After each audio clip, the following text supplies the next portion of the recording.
నమస్కారం, నా పేరు శివ. అందరూ ఉన్నారు ఫ్రెండ్స్. ఇవాళ ఈ వీడియోలో ఈపీఎఫ్ ఖాతాదారులకి మరొక ఇంపార్టెంట్ విషయం అండి. వీడియోకి వెళ్ళే ముందు ఇలాంటి విషయం మీరు మైదేశ్ రోడ్ కింద సబ్స్క్రైబ్ బటన్ ఉంది, అంటే ఆప్ చేసి మన సబ్స్క్రైబ్ చేసి పక్కన ఉన్న బెల్ బటన్ని యాక్టివేట్ చేయండి. అని అంతేకాకుండా లైక్ చేయండి.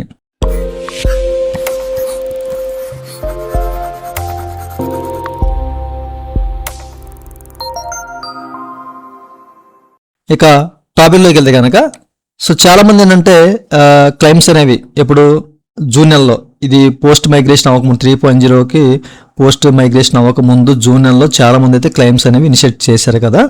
సో అట్లాంటి క్లైమ్స్ అనేవి కొన్ని అయితే రిజెక్ట్ అవుతున్నాయి. ఏ కారణం చేత రిజెక్ట్ అవుతున్నాయి అనేది ఇక్కడ చూద్దాం. మీరు ఇక్కడ చెక్ చేసుకోవచ్చు అండి, ఓకేనా. సో ఇతను 22 జూన్లో పెట్టాడండి, అంటే పోస్ట్ మైగ్రేషన్ అవ్వకముందు. ఓకే, సో పెట్టాడనమాట. అది ఇంకా ఇప్పుడు ఎప్పుడైతే పెట్టారో ఆ తర్వాత మైగ్రేషన్ అవుతుంది కదా, మైగ్రేషన్ ప్రాసెస్లో ఏంటంటే క్లైమ్స్ అనేవి నిలిచిపోయాయి. ఇప్పుడు మనకేంటంటే క్లైమ్స్ అనేవి దశల వారీగా జరుగుతున్నాయి, ఒకటి దశల వారీగా సెటిల్ చేస్తూ ఉన్నారన్నమాట.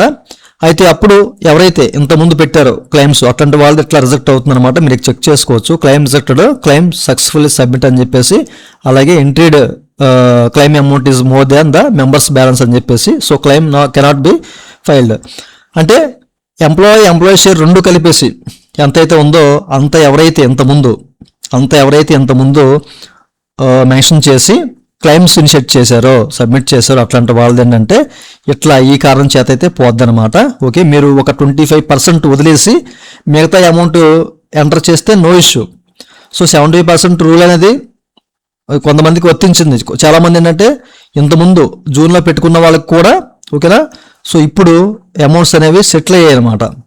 ఓకే, బట్ ఏంటంటే ఆ 25% వదిలేసి పెట్టిన వాళ్ళకైతే అవుతున్నాయి. బట్ అలా కాకుండా మొత్తం కలిపి పెట్టిన వాళ్ళకైతే ఇక చూడండి, more than member balance. Okay, so ఎక్కువ పెట్టేశారు మీరు, కాబట్టి ఆ క్లెయిమ్ అనేది ఫైల్ అవ్వదని చెప్పేసి రిజెక్ట్ చేస్తున్నారు అనమాట. ఈ విషయాన్ని గమనించాలి.